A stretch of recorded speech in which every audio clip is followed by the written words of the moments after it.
ॐ शुक्लां भरधरं विष्णुं शशिवर्णं चतुर्भुजं प्रसन्नवदनं ध्यायेत् सर्वविघ्नोपशान्तये। ॐ सहना भवतु सहनौ भुनक्तु सह वीर्यं करभावहै तेजस्विनावतीतमस्तु मा विद्विषावहै। ॐ शान्तिः शान्तिः शान्तिः। अगजानन पद्मार्कं गजाननमहर्निशम् अनेकदन्तं भक्तानाम् एकदन्तमुपास्महे। श्रीमहागणपतये नमः। गुरवे सर्वलोकानां भिषजे भवरोगिणां निधये सर्वविद्यानां श्रीदक्षिणामूर्तये नमः। अस्मद्गुरुचरणारविन्दाभ्यां नमः। वसुदेवसुतं देवं कंसचाणूरमर्दनं देवकी परमानन्दं कृष्णं वन्दे जगद्गुरुं। ज्ञानानन्दमयं देवं निर्मलस्फटिकाकृतिम् आधारं सर्वविद्यानां श्रीहयग्रीवमुपास्महे। श्रीहयग्रीवमूर्तये नमः। सरस्वती नमस्तुभ्यं वरदे कामरूपिणि विद्यारम्भं करिष्यामि सिद्धिर्भवतु मे सदा।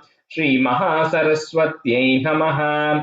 उमाकोमलहस्ताब्जसम्भावितललाटकं हिरण्यकुण्डलं वन्दे कुमारं पुष्करस्रजं। வெற்றிவேல் முருகனுக்கு ஹரஹரோஹரா. லோகவீரியம் மகாபூஜ்யம் சர்வரக்ஷாகரம் விபும் பார்வதி ஹிருதயானந்தம் சாஸ்தாரம் பிரணமாம்யகம். சுவாமியே சரணமையப்பா.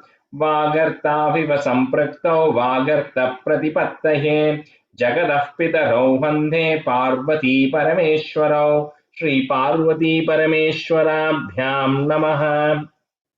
कोमलं कूजयन् वेणुं श्यामलोऽयं कुमारकः वेदवेद्यं परं ब्रह्म तस्मै श्रीगुरवे नमः। अस्मद्गुरुचरणारविन्दाभ्यां नमः। श्रीकृष्ण गोविन्द हरे मुरारे श्रीनाथ नारायण वासुदेव।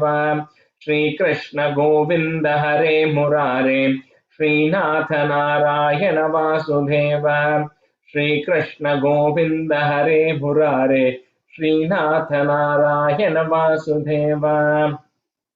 पीताम्बरं करविराजितचक्रशङ्खकौमोदकी सरसिजं करुणासमुद्रं राधासहायम् अतिसुन्दरमन्दहासं वातालयेशम् अनिशं हृदि भावयामि।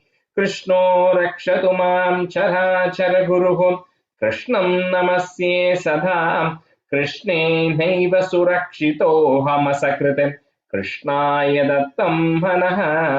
कृष्णादेव समुद्भवो मम विभो कृष्णस्य दासोऽस्म्यहम्। कृष्णे भक्तिरचञ्चलास्तु भगवन्। हे कृष्ण तुभ्यं नमः। श्रीगुरुवायूरप्पा शरणं।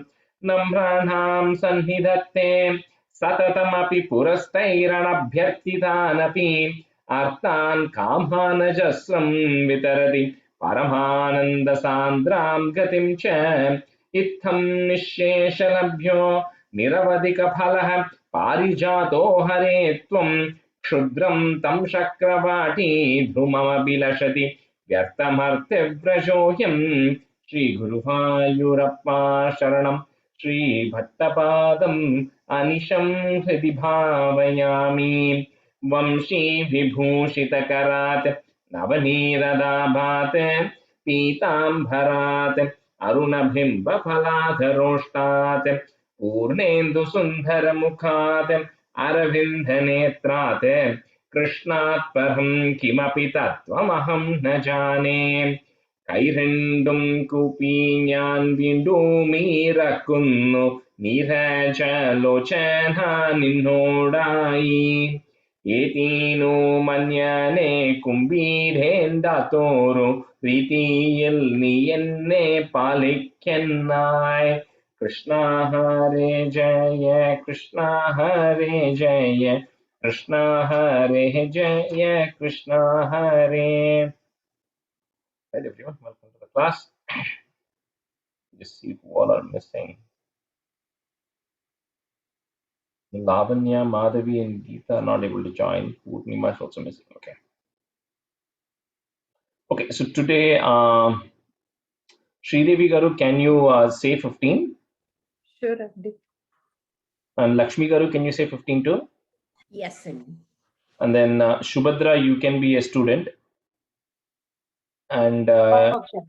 and um, and Jyoti Garu, you can be a student today. Thank you. Okay.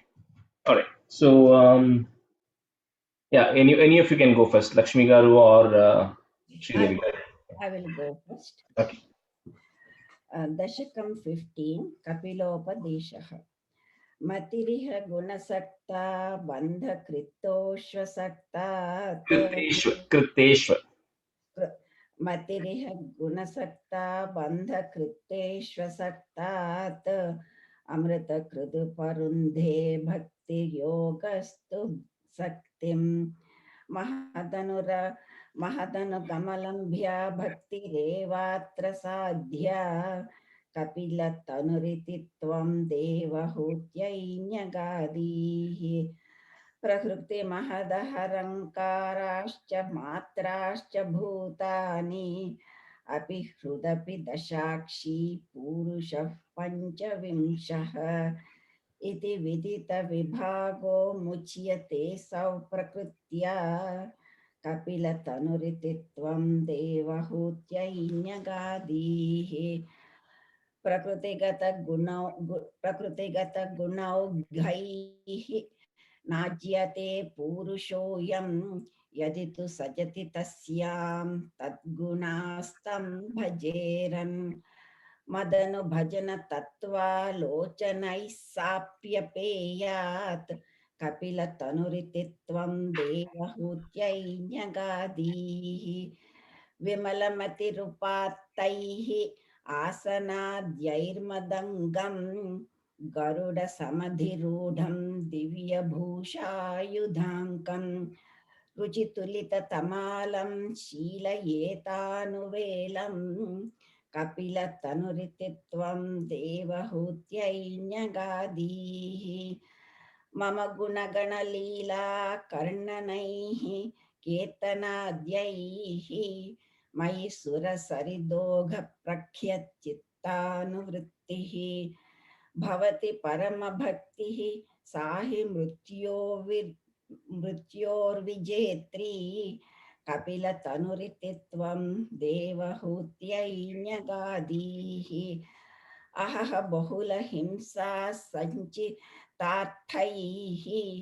कुटुम्बं प्रतिदिनमनुपुष्णन् स्त्रीजितो बाललाली विशतिः गृहसक्तो यातनां मय्यभक्तः कपिलतनुरिति-त्वं देवहूत्यै न्यगादीः युवति जठरखिन्नो जातबोधोऽप्यकाण्डे प्रसवगलितबोधः पीडयोल्लङ्घ्य बाल्यम् पुनरपि बत मुह्यत्येव तारुण्यकाले कपिलतनुरिति-त्वं देवहूत्यै न्यगादीः पितृसुरगणयाजी धार्मिको यो गृहस्थः स च निपतति काले दक्षिणाद्धोपगामी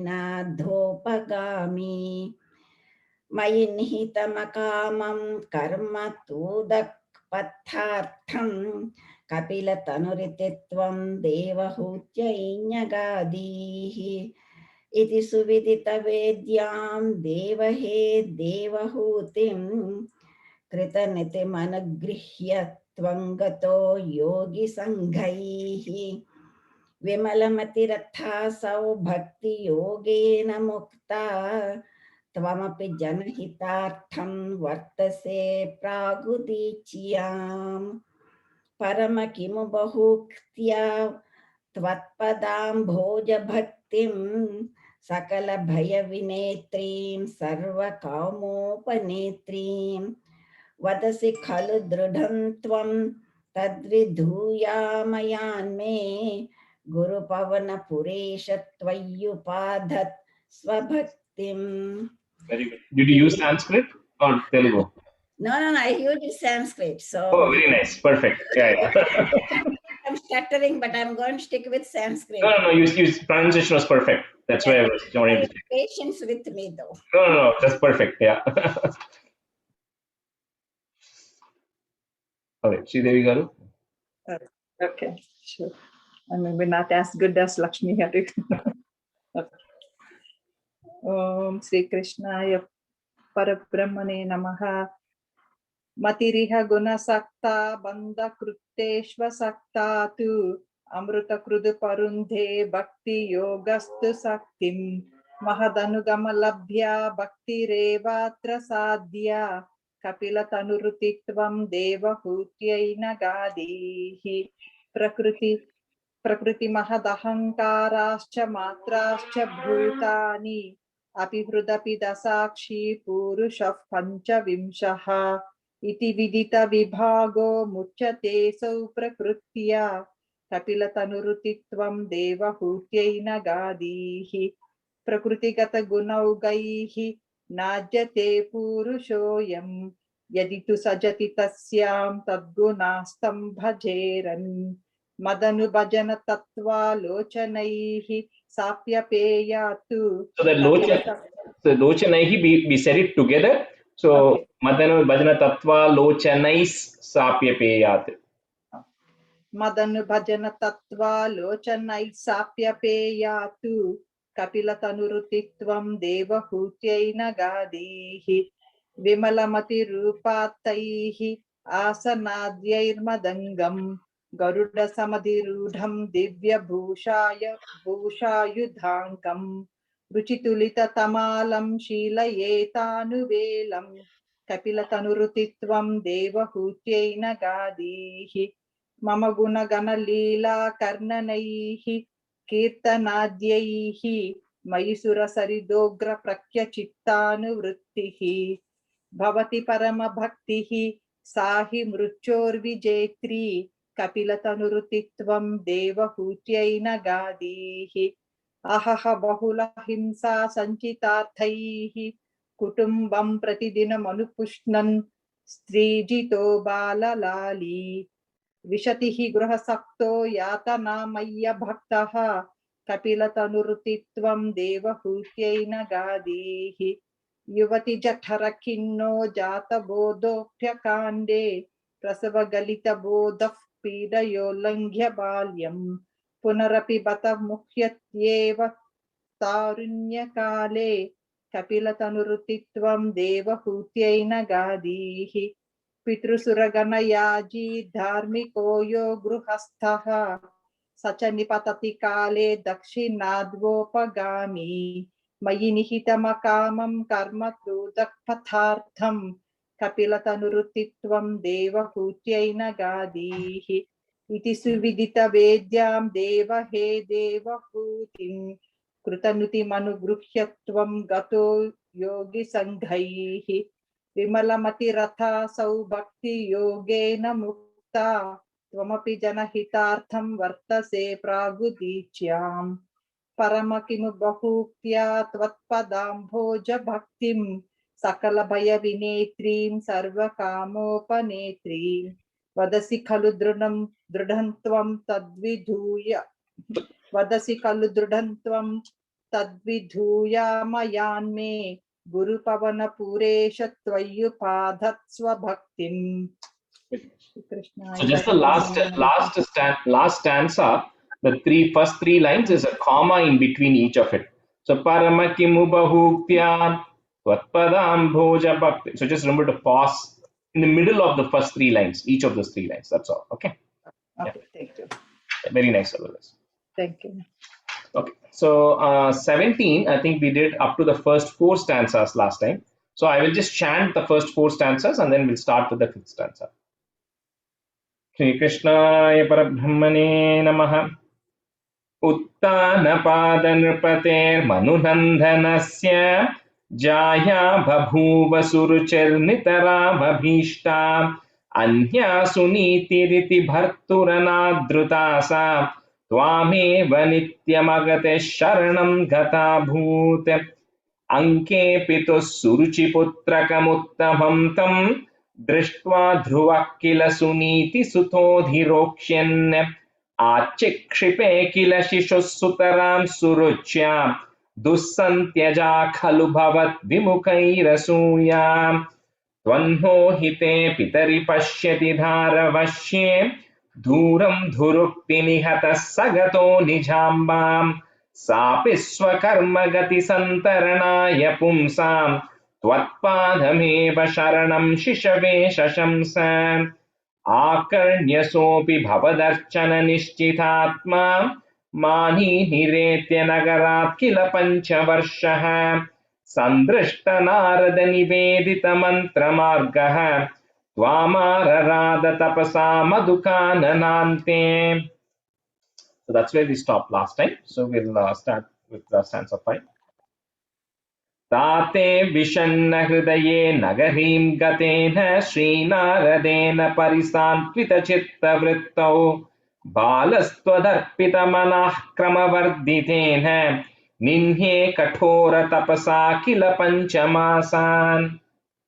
So we saw last time, right, of what happened when Dhruva went and tried to sit on his father's Uttanapada, the king's lap, and then his mother, the other mother, right, who refused to let him sit, and then he went to his own mother, and she tells him that whatever is happening is because of your karma, and the only refuge is to fall on the Lord's feet. So Dhruva, who was only 5 years old, he decides to then set out, and then he decides to go to the forest to meditate on the Lord. And then on the way, he sees Lord Narada then comes and teaches him what he should pray and how he should pray to be able to get to that point. So that's where we left last time. So here, once Dhruva has left now, his father Uttanapada is now very disappointed, right? So although he could not, he could not do anything because of his attachment towards his wife, but still he felt very bad that he could not actually go help Dhruva. So to console him, so Nagarim Gatena Sri Naradena. So Lord Narada then goes to the kingdom, goes to the city, and then he goes and talks to Uttanapada to tell him, your son is safe, your son has gone to this forest, and he's on the right path, and he's going to be meditating. And then that's what Narada tells, Uttanapada calms down. Meanwhile, in the forest where Dhruva went, so he's Ninye Kathora Tapasa. So he's doing severe penance. And the penance that he's doing is also Krama Varditena. It is increasing every day. Day by day, the intensity of the penance is increasing. And then he's doing this penance for Panchamasan. For 5 months, he's been doing this penance right now. That's what is happening in stanza 5. So, Tate Vishanna Hridaye Nagarim Gatena, and then put a plus to join that line with the next line. Sri Naradena Parisant-vita. That's one word. Parisant-vita Chitta Vrittau. Then Balas Twadarpita. Twadarpita. Manaha is there. So put a ich to join. Manah Krama Varditena, comma. Ninye Kathora Tapasa Kila Pancha Masan. Tate Vishanna Hridaye Nagarim Gatena Sri Naradena Parisantvita Chitta Vrittau Balastvadarpita Manah Krama Varditena Ninye Kathora Tapasa Kila Pancha Masan. Subhadra, you want to go? Yes. Tate Vishanna Hridaye Nagarim Katena Sri Naradena Parisantvita Chitta Vrittau Balasvadarpita Mana Kramavartitena Ninye Kathora Tapasa Kila Panchamasan. After the third line, there is a pause. You don't have to join 3 and 4 together. You can stop after Kramavarditena. Okay. Do you want me to repeat one more time? Yeah, 2 times. Yeah, go ahead. Okay. Tate Vishanna Hridaye Nagarim Gatena Sri Naradena Parisampita Chitta Vrittau Balastwadharpita Manah Kramavartitena निन्ये कठोर तपसा किल पंचमासान. Balastvadharpitamana, not darp. Tvad arpitam. Tvadarpitam. बालस्त्वदर्पितमनः Yeah. क्रमवर्तितेन निन्ये कठोर तपसा किल पंचमासान. ताते विषण्ण हृदये नगरीं गतेन श्रीनारदेन परिसान्त्वित चित्तवृत्तौ बालस्त्वदर्पितमनाः क्रमवर्धितेन निन्ये कठोर तपसा किल पंचमासान्. ताते विषण्ण हृदये नगरीं गतेन श्रीनारदेन परिसान्त्वित चित्तवृत्तौ बालस्त्वदर्पितमनाः क्रमवर्धितेन निन्ये कठोर तपसा किल पंचमासान्. Stanza 6. तावत्तपोबलनिरुच्छ्वसिते दिगन्ते देवार्तितस्त्वमुदयत् करुणार्द्रचेताः त्वद्रूपछिद्रसनिलीनमतेः पुरस्तात् आविर्बभूवित विभो गरुडाधिरूढः. So Dhruva, the intensity of the penance as it was increasing, he then reached a state where he was able to control his breathing, and he had to some extent even stopped breathing, or it was happening over long periods of time. And then he was such a advanced soul that he, because of the meditation and because of that, he was able to kind of identify with the universal soul. I think we saw in the 15th chapter as well, right? The overall Purusha, right? And so he was able to associate himself with that. And when he started doing that and he started controlling his breathing, what was happening was all the souls are eventually one soul. And so everybody in the world started getting suffocated. So that's why they say Tavat Tapobala, because of the power of the penance that he was doing, the whole world was actually getting suffocated. And in all the directions, everybody was getting suffocated. So Deva Artitaha, so all the Devas and everybody then went and spoke to you, O Lord, Twam, to say, you know what, you are the one, you are Karunardra Chetaha, you are the one who's full of compassion, O Krishna. So they all the Devas came to you and said, why don't you go and, help Dhruva out here or go in front of him. So although Dhruva, in this case it says, Twadrupa Chitrasa Nilinamate. So although he was thinking of the supreme consciousness, he was thinking of the ultimate, Brahman, but like we said earlier, right, he was putting an image on that Brahman, of how the shape or form of that Brahman, which is exactly what Kardama also did in the 14th chapter. So the Lord, like it happened for Kardama, he had to go and understand what image was Dhruva thinking about. And then he had to come in front of him in that form, because Dhruva was only 5 years old. So that way Dhruva realizes the person I'm praying is right now coming in front of me. So, oh Lord, you appeared, Avir Bhabu Vita, you appeared in front of Dhruva, Garudadi Rudaha, seated on your Garuda, you then come in front of Dhruva. So, Tavat, Tapo, Bala, Niruch, there's a ich and then there's a cha. So there are two things there. So Niruchwasite, and the cha is a ich. It's got a line in Sanskrit underneath it. So it's not a full cha, it's a ich. So Tavat Niruchwasite Digante, comma, Devartitas Twamudayat Karunardra Chetaha. So Devartitas Twamudayat Karunardra Chetaha Twadrupa Chidrasa Nilina Matehe is there. So put a if to join Matef Purastat. So add a it at the end of that line and put a comma. So Purastat, comma. Next line it starts with a a. So avir. So whatever, if you have a the remove the and put a a. Avir Bhabhuvitha Vibho Garudadi Rudaha. Tavat Tapobalaniruchwasite Digante Devartitastvamudayat Karunardrachetaha Twadrupa Chidrasanilina Mateh Purastate Avir Bhabhuvita Vibho Garudadi Rudaha. तावत्तपो बलनिरुच्वसिते दिगन्ते देवार्तितस्त्वम् उदयत् करुणात्र चेताः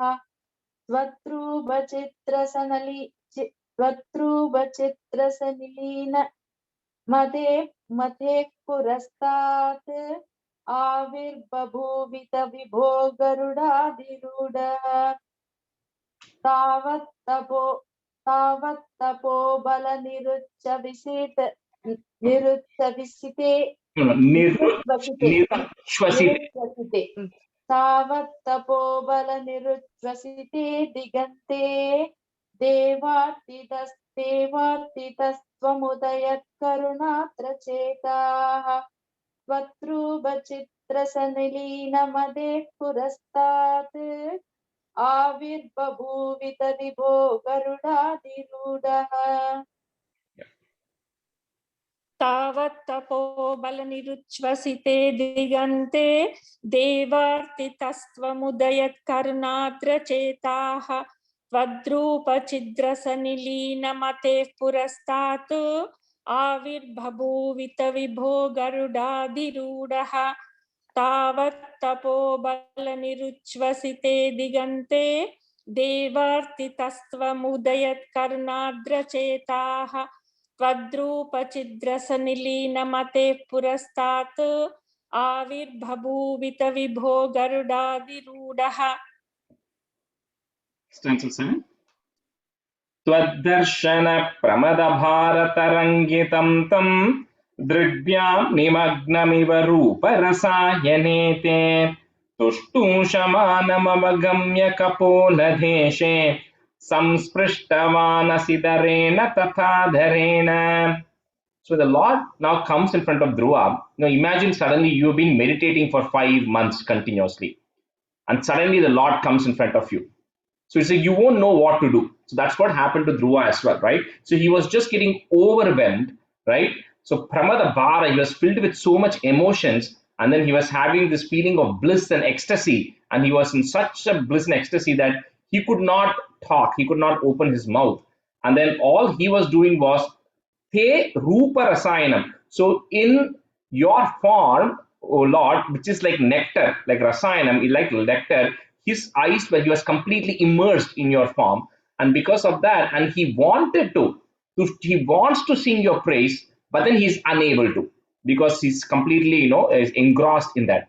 So what the Lord, so understanding that Dhruva is not able to do this, you, O Lord, Samsprishtavan, you actually touch him with the conch, right? So he says Dharena referring to the conch here. So you touch with your conch on Kapola Deshe, on Dhruva's cheeks. The Lord just touches the Dhruva's cheeks with his conch with great affection. So that's what the Lord is doing, because the Lord conch is kind of the source of the Vedas. So when the Lord was able to then touch Dhruva's cheeks with his conch, immediately Dhruva got that enlightenment, right? So he was not able to talk. He doesn't know any of the Vedas or anything, but the moment he touched it, he suddenly got all the knowledge and he suddenly got all the enlightenment here.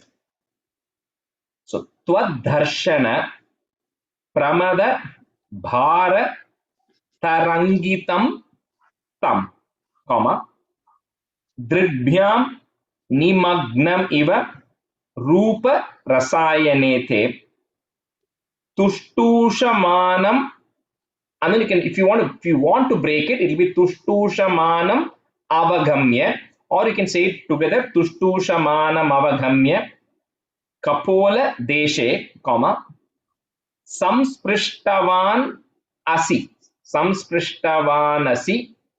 Dharena Tathadarena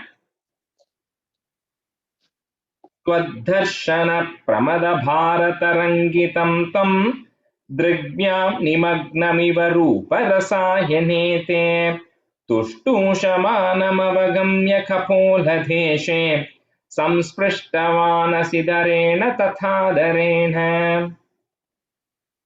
Twaddarshana Pramadabharatarangitam tam Dripyam नमिव रूपरसायने ते तुष्टुषमानमवगम्य कपोलदेशे संस्पृष्टवानसि दरेण तथा दरेण त्वद्दर्शनप्रमदभारतरङ्गितं तं दृक्ष्यां निमग्नमिव रूपरसायने ते तुष्टुषमानमवगम्य कपोलदेशे संस्पृष्टवानसि धरेण तथा दरेण त्वद्धर्म त्वद्धर्मन प्रमद Twaddarshana. Twaddarshana. Okay, darshana. Sorry, I put it ma. Okay, twaddarshana pramada bharatarangitam tam drubhyam nimagnamiva ruparasayane te tushtu shamanam avagamya kapola deshe.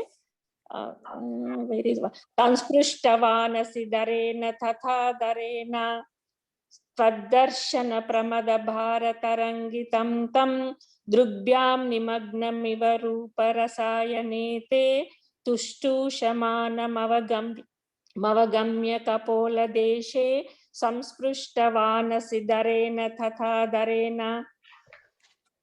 So it's 8.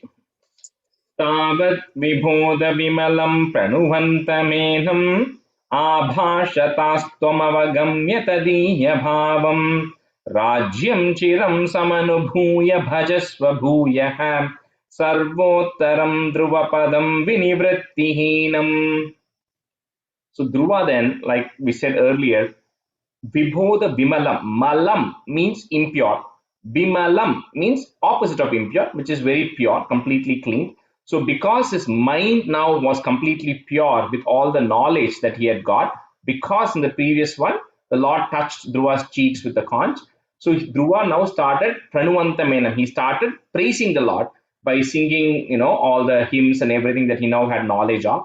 And then you, O Lord, then told him, Avagamya tadiya bhavam. The Lord knew what was in Dhruva's mind. What was the primary reason Dhruva came? He came because he wanted to sit on his father's lap. That was the primary intent. But there is a backstory to this. In his previous birth, Dhruva was actually a Brahmin who was a very devout Brahmin, and he was doing all the necessary things, karma, that he needs to be doing.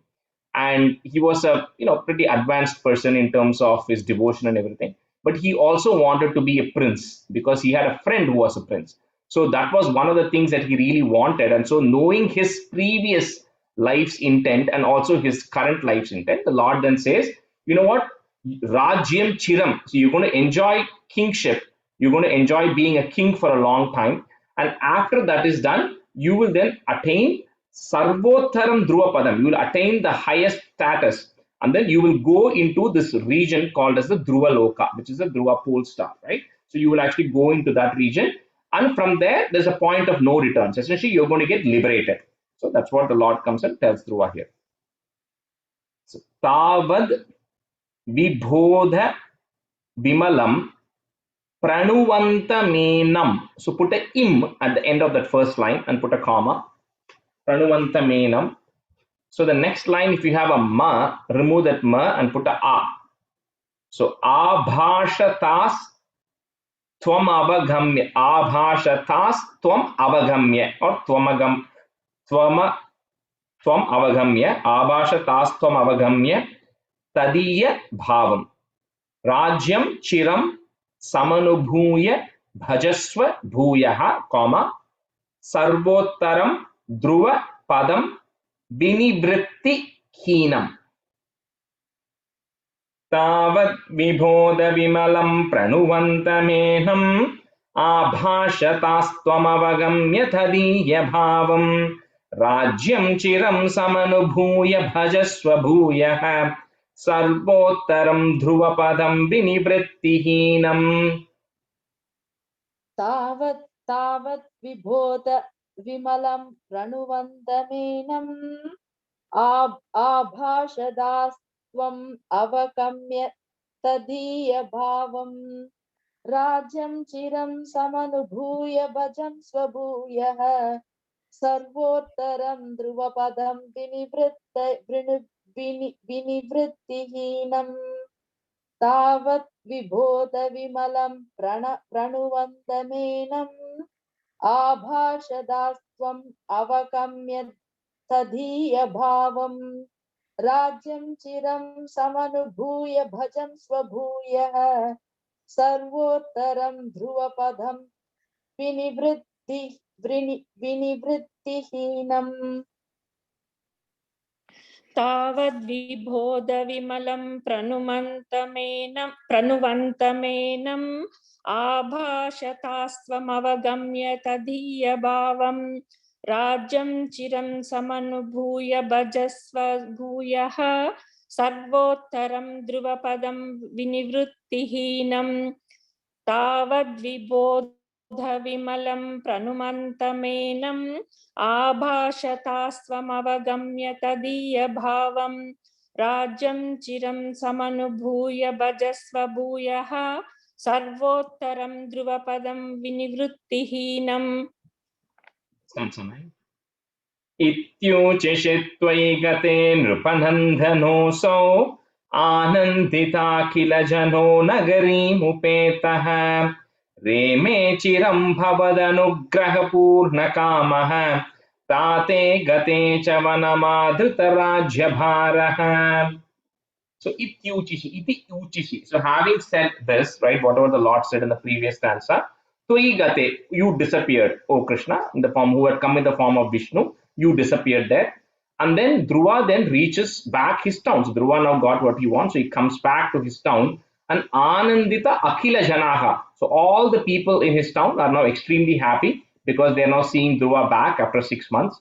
And then, so Dhruva, then the life continues there. And eventually King Uttanapada Tate Gate Vanam. So eventually when it was time for him to retire from his kingdom, he gave up his kingdom, and then Uttanapada went to the forest to take sannyasam. So at that time, Dhruva then took over Rajyabharam. So he took over the administration of the kingdom, and then he ruled over that kingdom for a really long time, all because Bhavat Anugraha Purna Kamaha, because all of his wishes and all of his desires were completely fulfilled because of your blessings. So because of that, he was able to rule for a really long time with no issues.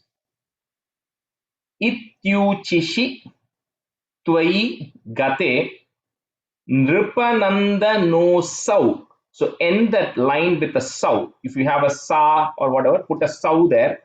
Nripanandanosau and then a comma.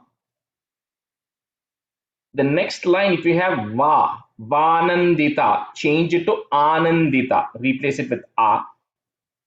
So anandita khila. So it's anandita akhila. So it's written together. So anandita khila jano nagarim upetaha.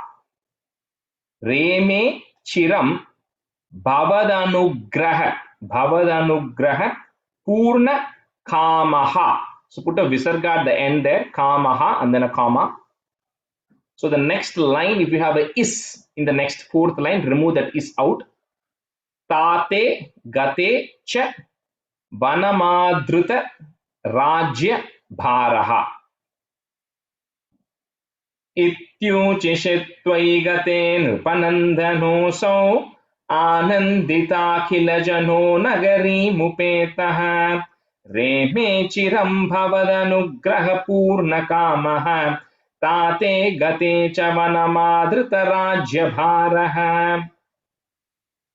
इत्यूचिषि त्वयि गते नृपनन्दनोऽसौ इत्यूचिषि त्वयि गते नृपनन्दनोऽसौ आनन्दिताखिलजनो नगरीमुपेतः रेमे चिरं भवदनुग्रहपूर्णकामः ताते गते च वनमातृतराज्यभारः. इत्यूचिषि त्वयि गते नृपनन्दनोऽसौ आनन्दिताखिलजनो नगरीमुपेतः रेमे चिरं भवदनुग्रहपूर्णकामः ताते गते च वनमातृतराज्यभारः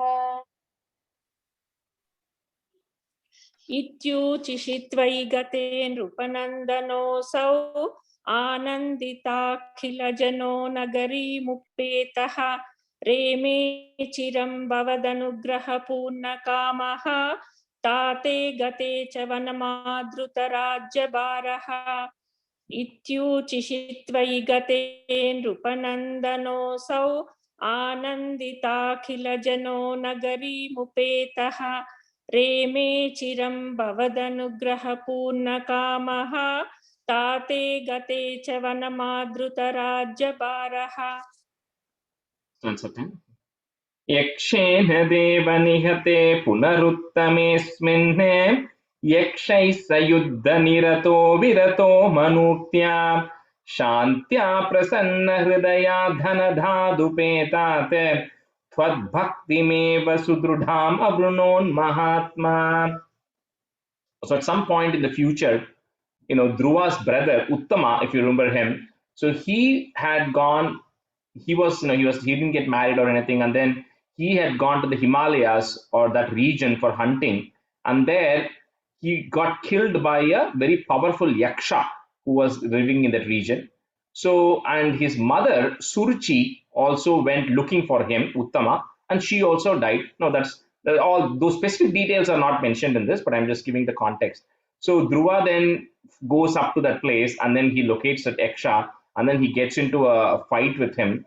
And then when he's about to win, then Manu comes, Swami Manu comes and tells Dhruva not to kill that yaksha. And so because of that, Dhruva forgives him. So Kubera, Lord Kubera, who is the king of all the yakshas, is now extremely pleased with Dhruva. So he then comes to Dhruva and says, what boon do you want? Because you spared the person's life. And Dhruva says, Mahatma, who is a great soul, Dhruva says, Tvat bhaktim eva sudrudham. He says, I only want firm devotion to you. By you here is referring to Krishna or the Vishnu here. He says, I only want firm devotion to the Lord. With this, that's what Dhruva asks, because he's a Mahatma.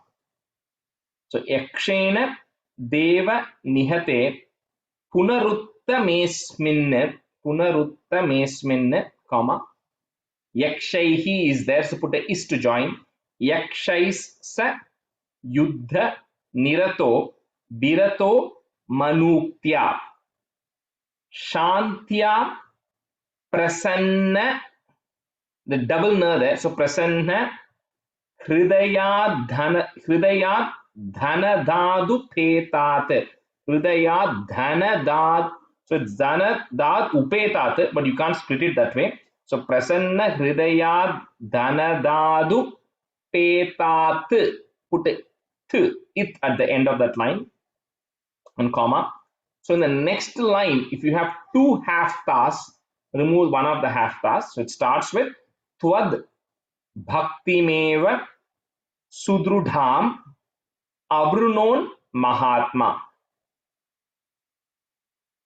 Yakshena deva nihate punaruttamesmin yakshai sayuddha nirato virato manuktya shantya prasanna hridaya dhanadhadupetate त्वद्भक्तिमेव सुदृढाम् अवृणोन् Mahatma.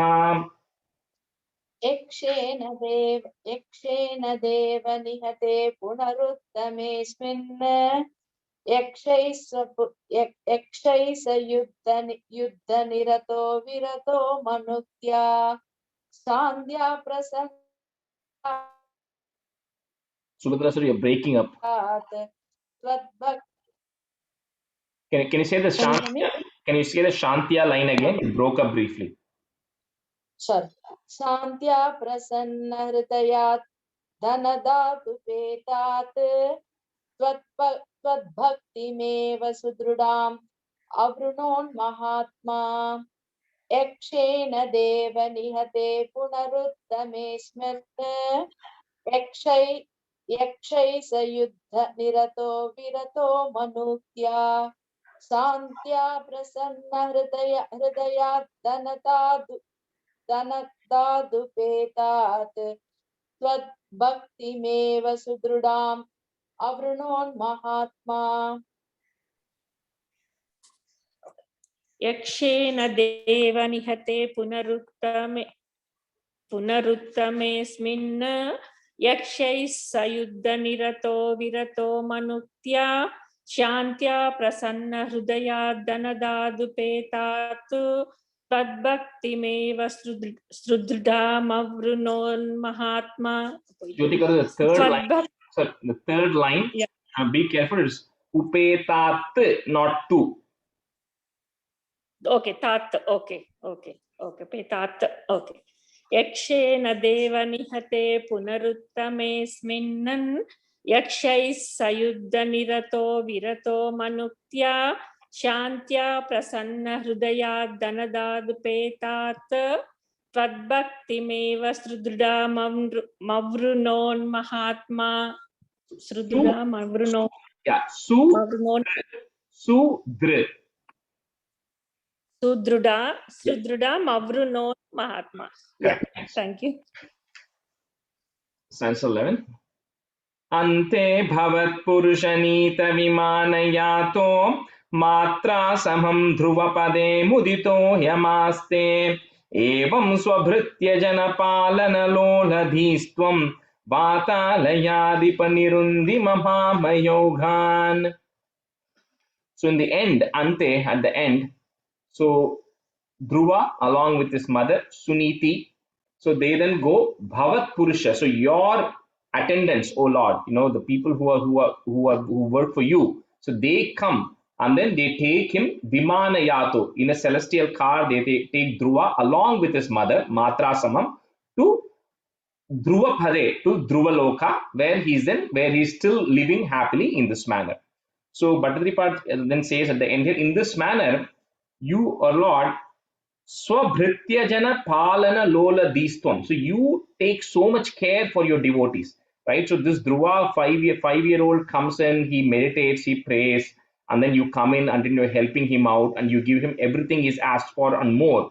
However, Vatalayadipa, oh Lord of Guruvayur, Nirundi Mamamaya Rogan, right? So I have so many physical problems that I am suffering with, right? He has so Bhattacharya is saying, I have so many problems. So can you also please help get rid of my problems as well, my physical ailments that I am having, just like how you've been helping all your other devotees as well.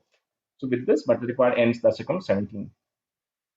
So ante bhavat purusha nita vimana yato, comma, matra samam dhruvapade muditoyamaste evam swa bhritya jana palana lola distvam, comma, vatalayadipa nirundi mamama yaughan. Ante bhavat purushanita vimanayato matra samam dhruvapade mudito yamaste evam swabhritya janapalana loladhistvam vatalayadipa nirundi mamamayoghan.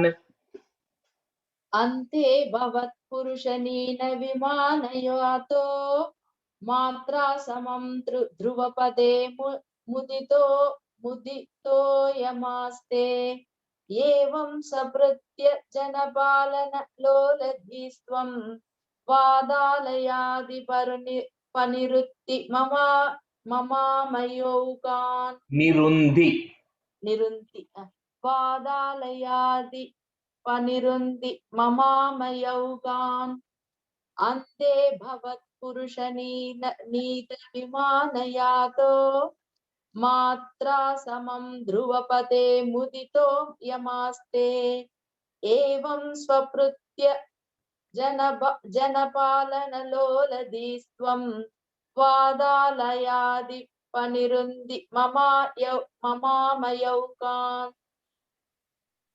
अन्ते भवत्पुरुषनीत विमानयातो मात्रा समं ध्रुवपदे मुदितो यमास्ते एवं स्वभृत्य जनपालनलोलधीस्त्वं वातालयाधिपनिरुन्धि ममामयोघान्. अन्ते भवत्पुरुषनीतविमानयातो मात्रा समं ध्रुवपदे मुदितोऽयमास्ते एवं स्वभृत्य जनपालनलोलधीस्त्वं वातालयाधिपनिरुन्धि ममामयौघान्.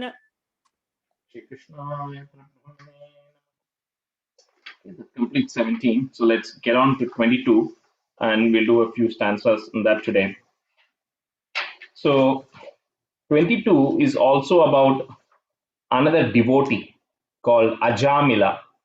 And this is a very famous story that comes in Bhagavatam. So the quick background before we get into the actual chapter itself is what so Parikshit, right? So he's asking Sukabrahmam. Sukabrahmam is explaining to him in Bhagavatam all these things. Whatever we are seeing in Araniyam is essentially all coming from Bhagavatam, right? So Sukabrahmam is explaining all this. And then what Parikshit, and then he also tells him about how, like for the various, everybody commits sins, whether we know it, we don't know it, intentionally, unintentionally. Sins are getting committed in all forms. So what Sukabrahmam is telling Parikshit is that there are certain ways, certain sins you can actually, atone for it, or you can somehow get rid of it a little bit, right? By doing certain things. And that doesn't mean going and breaking a coconut in the temple, right? But if there's a certain thing that you genuinely did it by mistake and then you repent for it, like it says in every religion, and then you do certain things towards it, right? And you go help more people and everything. There is a way to wash off some of your sins, not everything, but some of your sins. However, and then the other thing also which is explained is that everything that is happening, like we saw in Dhruva Charitram also, is because of one's past action. Whether we know it or not is the challenge, right? But it all happens because of the past, the Sanchita karma that we are carrying on. And Sukabrahmam gives an example here and says, you commit a sin and then you realize it, you repent for it, and then you do certain things to, let's say, get rid of it. The example he gives is, it's like an elephant who is dirty. The elephant then goes and takes a bath in the river. And then when the elephant comes back, the first thing the elephant does, I don't know if you've seen it, I've seen it in Kerala all the time. The first thing the elephant does is it takes its trunk and picks all the mud and puts it on itself, right? So he says that is the problem with this process. He says this process is completely faulted. So he says the problem with this is every time you commit a sin and then you go, you repent for it, you fix it. The problem is you're going to go commit another sin.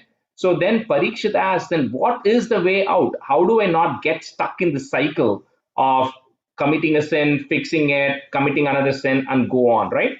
So that's what Sukabrahmam then says is, let me tell you the story of a devotee called Ajamila and how bhakti or the devotion in any form, right, will eventually get you past this.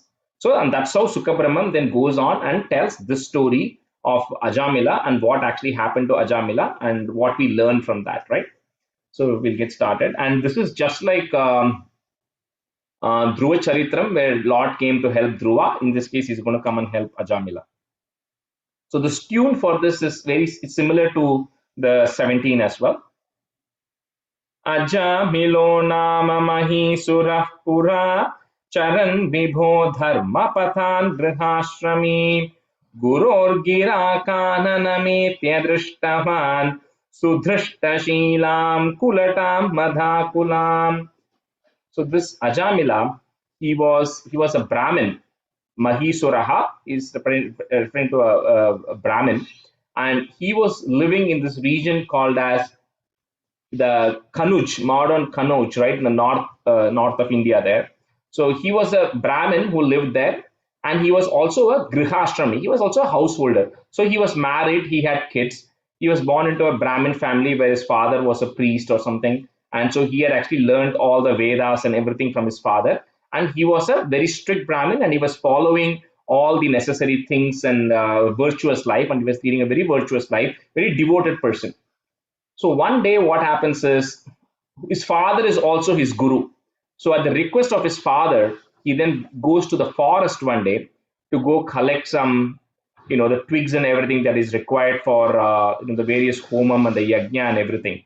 And there, when he goes, he actually sees Sudrishta Sheelam. So he sees the definition of this is not a modest person. So he sees a very immodest person, and a Kulatam is also immoral. So from an ethics perspective, also immoral, and behavior also immodest person, a lady he sees, who is Madakulam, who's given up to drinking, where drinking has taken over her. So she was very susceptible to that. So he sees a person like that in the forest one day when he actually goes. So that's in stanza 1. So Ajamilo Nama Mahisuraha. So put a if there. Mahisurah Pura, comma. Charan Vibho Dharma Pathan Grihashrami Gururgira Khananam Etya Drishtavan, comma. Sudrishta Sheelam Kulatam Madakulam. Ajamilo nama Mahisurah Pura Charan Vibho Dharma Pathan Grihashrami Gururgira Kananametya Drishtavan Sudrishta Sheelam Kulatam Madhakulam. Ajamilo nama Mahisura Pura Charan Vibhota Dharma Patan Grihashrami Gurorgira Kananametya Drishtavan Gurorgira Kananametya Drishtavan Sudrishta Sheelam Kulatam Madakulam. Ajamilo nama Mahisura Pura Charan Vibhodam Patan Grihashrami Gururgira Kananametya Drishtavan Sudrishta Sheelam Kulatam Madakulam Sudrishta Sheelam Kulatam Madakulam. Sorry. Ajamilo nama Mahisurah Pura Charan Vibho Dharma Patan Gruhashrami Guror Gira Kananametya Drishtavan Sudrishta Sheelam Kulatam Madakulam. Ajamilo nama. Second line is Grihashrami. Gru, okay. No, not Gru. Gri. No, it will be like it's Gr. Not the U sound will not come. Gr. Okay. Gr. Yes. Ajamilo nama Mahisurah Pura Charan Vibho Dharma Patan Grihashrami Guror Gira Kananametya Drishtavan Sudrishta Sheelam Kulatam Madakulam. Stanza 2. Swatah prashantopi tadha hritashayah swadharmamutsrijyataya samharaman adharmakari dashami bhavan punah dadhau bhavannama yute sute ratim. So Bhattacharya is saying it in a very short thing what happens, but a little bit context on this is, so when he gets distracted by looking at this woman in the forest, then he's immediately reminding himself of the instructions, right, that he's learned in the scriptures of not to fall for this and not to get attracted by that. However, he tries to control his senses, but he's not able to, and then he falls for her. And what he then does is, over a period of time, he brings her home as a servant first, and then eventually he gets married to her, and then he abandons his parents and he abandons his wife and his children, and then he gets married to this lady, and then he settles down with her. Now, once he settles down with her, and then this 80 years pass, right? Now it's 88 years or something have already passed, and he has about 10 kids with her. The problem with this is, with this person and all the things that happens is he needed a lot of money. And so the way he was able to get that money was by cheating people, by gambling and all the immoral means. He was actually getting all this money because he had to sustain the livelihood. and he had completely given up on all the other rituals and everything he was doing. And once he starts getting on more things, he then had to make more money, and for that he had to cheat more and so on. Anyway, so all this is happening. He has 88 kids, and then the 10th kid that they have, they name him as Narayana. So that's what Bhartrihari Singh says is, when he eventually becomes old, Dhadaur, and then he then has a person, Bhavat Nama Yute. So he keeps your name, O Lord. So Narayana is the name. So he keeps the name Narayana to his last kid. Second. Swataha is there. So put a if there. Swatah Prashantopi Tada Hritashayaha. Tada Hritashayaha, comma. Swadharmam Utsrujya. You can say it together. Swadharmam Utsrujya is also fine. Swadharmam Utsrujya Taya Samaraman. Adharmakari Dashami Bhavan Punaha. So put a visarga there and then a comma. So next line, the if you see a ir on top of it, remove that ir out in the fourth line. So dadhau bhavan nama, double na, bhavan nama yute sute ratim.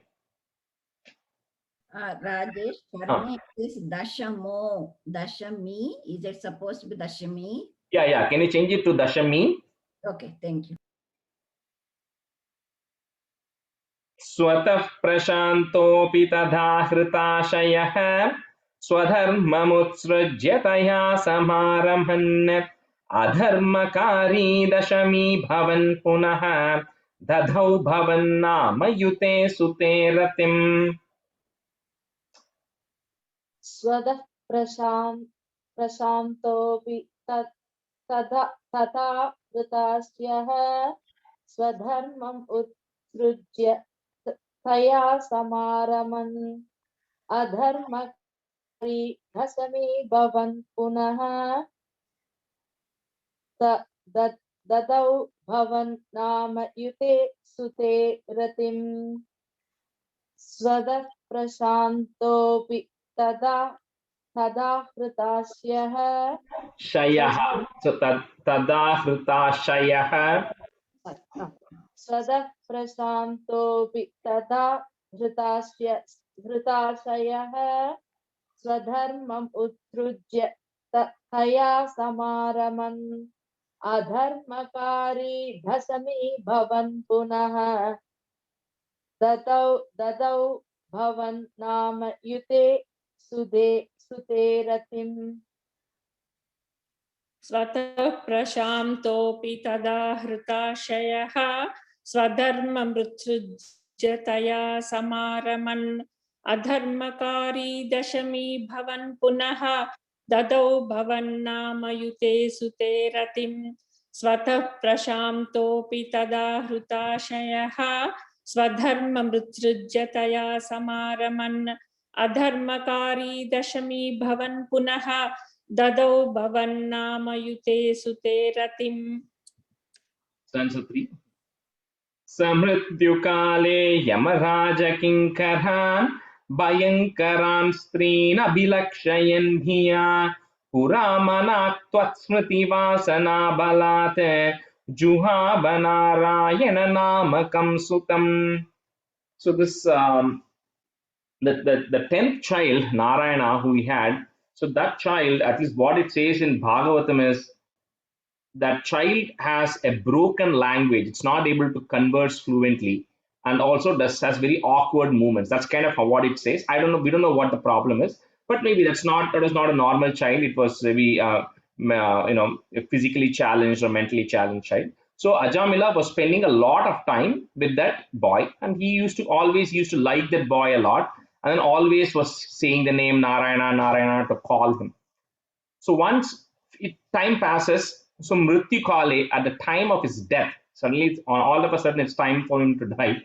And at that time, he suddenly visualizes, or he sees in his mind, he sees before him, Bhayankaran Trin. He sees three very fierce Yamaraja Kinkaran, who are messengers of Yamaraja, of the Lord of Death. So he feels like he's seeing three fierce people who have actually come to now take him away. take his soul away because it's time for him to die. So he's kind of reached that point now. So a lot of people, they say that I don't have to worry about praying, right, all through my life, because when I'm about to die, I'll just think of the Lord. But then that will never happen, because, and if you read several books, right, which are out there, it says at the time of your death, a lot of memories come flying back to you, right, of everything that you have done in your life. And also at the time, a lot of things you will also be thinking consciously of a lot of things. And there is a separate book and books written around how to prepare yourself for the time of death, because it's very difficult to get your mind focused on thinking about the God if it's not in your automatic nature to think about it. So that's why it is extremely challenging. And what this person does is, because he's been so attached to his son, when he's worried and the time of death comes, the first thought that comes to his mind is his last son. So he then calls him out, saying Narayana, and he calls him out. And here Bhattaripad says is, all of this, the reason he was able to even call his name out is because Tvat Smriti Vasana Bhalate. So due to the strength of the memory that he is having, because of all the devotion he's done to you in earlier part of his life and also in his previous lives, all the karma is accumulated. Because of blessings of that, he then calls out his son's name, which is your name, right at the time when he's about to die. That's what is happening here in stanza 3. So, sa mrityu kale yamaraja kinkaran, comma, bhayankaran streen. So that's one word, bhayankaran streen, abhilakshayan bhiya. Or you can say it together also. But if you want to break it, it will be bhayankaran streen, abhilakshayan bhiya. Pura manak tvat smriti vasana bhalate, comma, juhava narayana namakam sutam. So he calls his son Sutam, whose name is Narayana. Samrityukale yamaraja kinkaran bhayankaran streen abhilakshayan bhiya puramanak tvat smriti vasana bhalate juhava narayana namakam sutam. Samrityukale Yamara. Someone say. Complete question. Sorry, one quick question, Rajesh ji. In the fourth line, first word is Jahava or Juhava? Juhava. Juhava. Okay, Juhava, thank you. Samrityukale Yamaraja Kinkaran Bhayankaram Streen Abhilakshayan Biya Puramanakvat Smriti Vasana Bhalat Juhavanarayana Namakam Sutam. Samrityukale Yamaraja Kinkaran Bhayankaram Streen Abhilakshayan Biya Sorry, Subhadra. And the dot sometimes is a in also. So in this case, it's Bhayankaran stream. Okay. Bhayankaran Streen. Im, instead of im, it should be in. In there, and it's Abhilakshayan. Okay. Okay. Samrityukale Yamaraja Kinkaran Bhayankaran Streen Abhilakshayan Biya Puramanakvat Smriti Vasana Bhalat Juhavanarayana Namakam Sutam. Samrityukale Yamaraja Kinkaran Bhayankaran Stream Abhilakshayan Bhiya Puramanak Tvat Smriti Vasana Balat Juhavanarayana Namakam Sutam. Sorry, I tune completely gone, so but just words. I think one trick, Jyoti Garu, is the second line and the fourth line don't follow the same as the first. First and third are one tune, right? So Samrityukale Yamaraja Kinkaran Bhayankaran Streen Abhilakshayan Biya. So, but if you that's it. The second and fourth line are kind of same tunes. Anyway, but don't worry about the tune now. Yeah.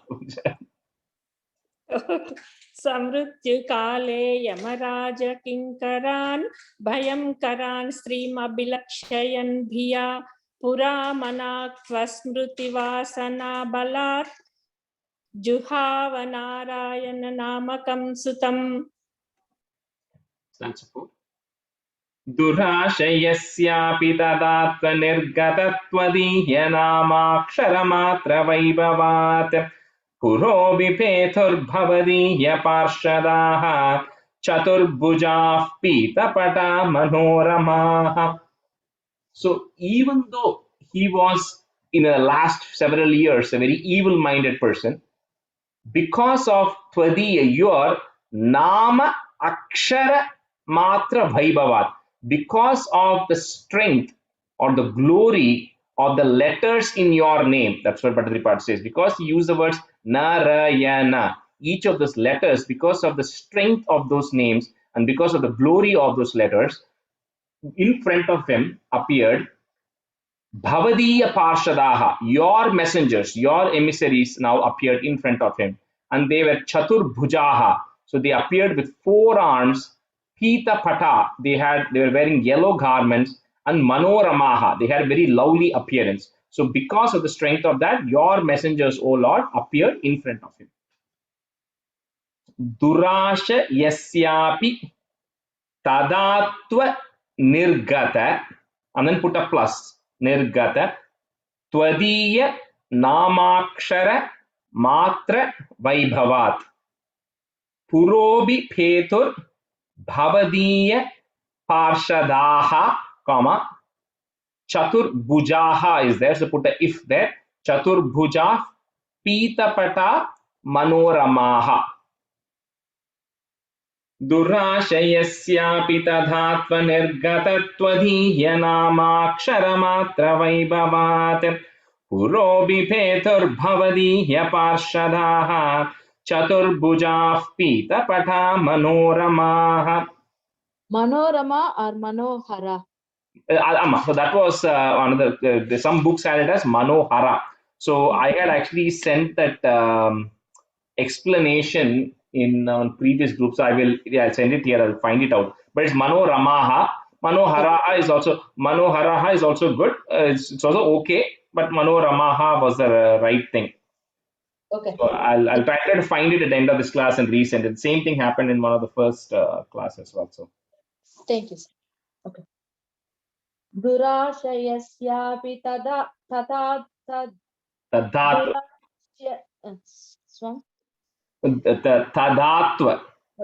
Okay. Durashayasyapi tadatva nirgata tvadiya namakshara vaibhavat purobi petur bhavatiya parshadaha,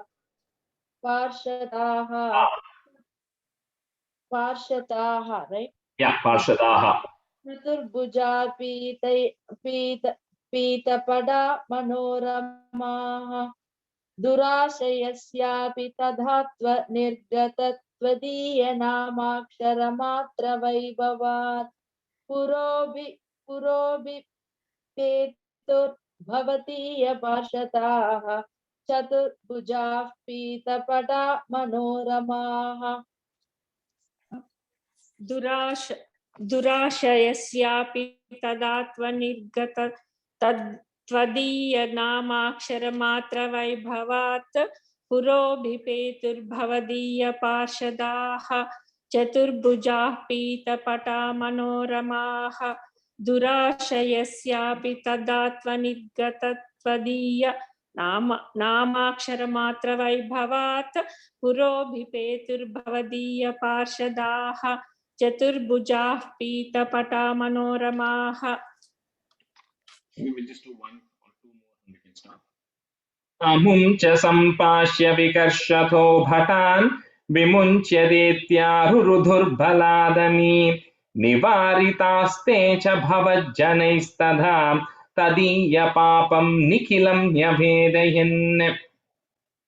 So the Yama's messengers who were about to take, I don't want to get into too much gory details here, but or specific details about soul, etc. But when it is about to leave, the soul feels a pull, which is actually coming out of it. So that's what people in India refer to as, Yama is coming and he's throwing a rope and then he's pulling, right? It is actually the pull the soul is experiencing, not the body, right? So anyway, so here, now that he's about to experience it as if his soul is about to leave his body. So at that time, the God's messengers actually come and then stop Yama's emissaries and says, Vimunchyata iti, release this person, no, don't do this to him.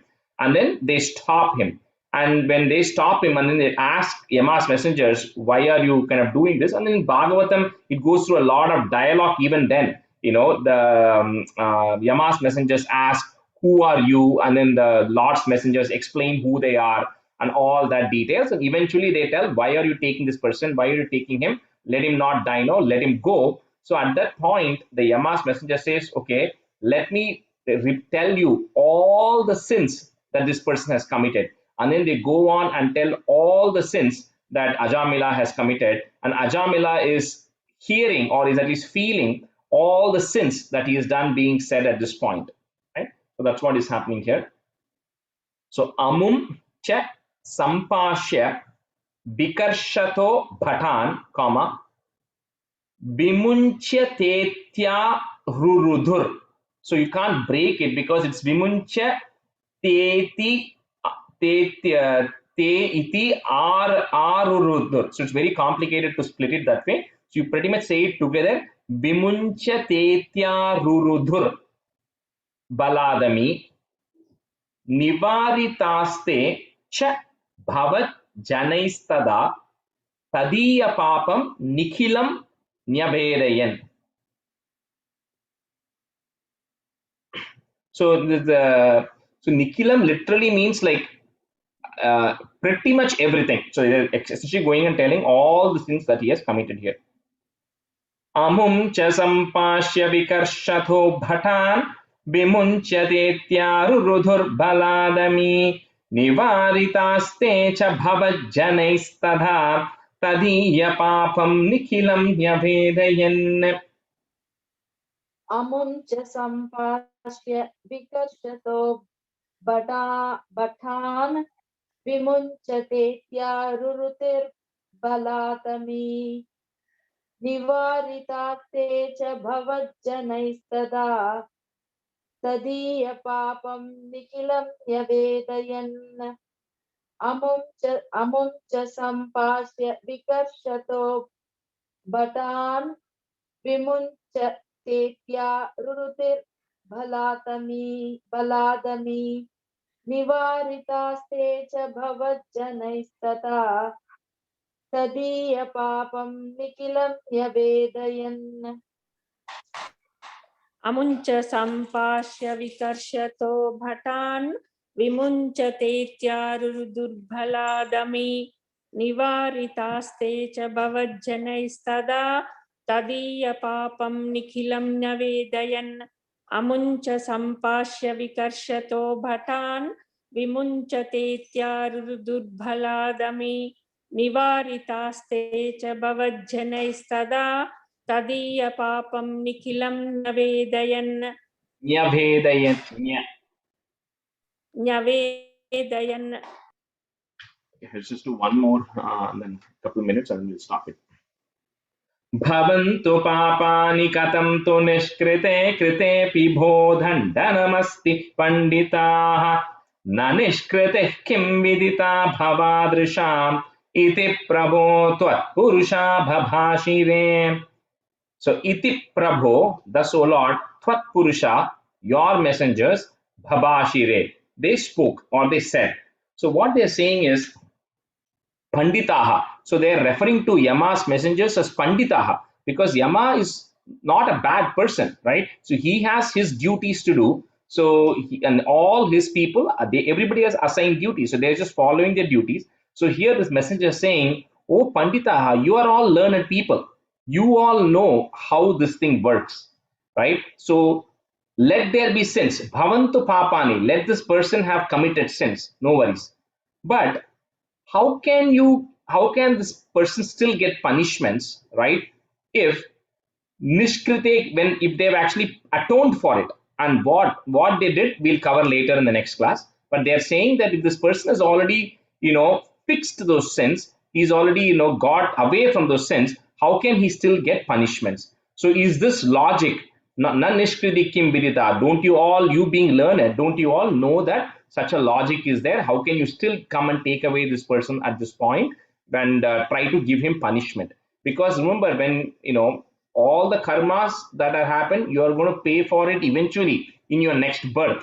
But then there is also a phase in between that where your mind or your soul goes through good and negative things and all that. So that is what was going to happen to Ajamila. So that's where these emissaries are coming and stopping and saying, when he's already fixed some of these things, why is he still going to get punished right now at this point? Rajesh, it scares me. No, it's not scary. It is good thing. So you'll learn why it is good, right? And I won't have the time to explain all 10 today. So hopefully you'll come to the next class and then you'll learn. So bhavantu papani katam tu nishkrite, and then put a plus. Kritepi bho dandanam asti panditaha. So those two lines are together. Na nishkritihi is there. So put a eh to join. Na nishkriti kim vidita bhavadrisham im. So put a im at the end of that line, bhav and a comma. And then the next line, if you have a miti, remove the miti and make it iti. Iti prabho tvatpurusha bhabhashire. Bhavantu papani katam tu nishkrite krite pibho dhandhanamasti panditaha na nishkrite kim vidita bhavadrisham iti prabho tvatpurusha bhabhashire. Bhavantu papani katham tu nishkrite kritepi bodhandanamasti pandita nanishkrite kim vidita bhavadrisham iti prabho tvatpurusha bhabhashire. Bhavantu papani katham tu nishkrite kritopi bodhandanamasti pandita. Kritepi, not krito. Oh, sorry. Second one. Bhavantu papani katham tu nishkrite kritepi bodhandanamasti pandita nanishkritim kritif kim vidita bhavadrisham iti prabho tvatpurusha bhabhashire. Bhavantu papani katam tu nishkrute krute pibho dandanamasti panditaha nanishkruti kim vidita bhavadrisham iti prabho tvatpurusha bhabhashire. Bhavantu papani katam tu nishkrute krute pibho dandanamasti panditaha nanishkruti kim vidita bhavadrisham iti prabho tvatpurusha bhabhashire. Last line, Jyoti Garu, is that iti prabho. So just, I think the way you're saying iti prabho, okay. Iti prabho tvat purusha bhabhashire. Okay, we'll end the class here at Om Sandhanandhavabodhatmakamanupamitam kaladeshabadebhyam nirmuktam nityamuktam nigamashatasahasrena nirbhasyamanam aspashtam drishtamatre punarurupurushartatmakam brahmatattvam tattavadbhati sakshat gurupavanapure hanta bhagyam jananam काहेन वाचा मनसेन्द्रियैर्वा बुद्ध्यात्मना वा प्रकृते स्वभावात् करोमि यत् सकलं परस्मै नारायणायेति समर्पयामि. Okay.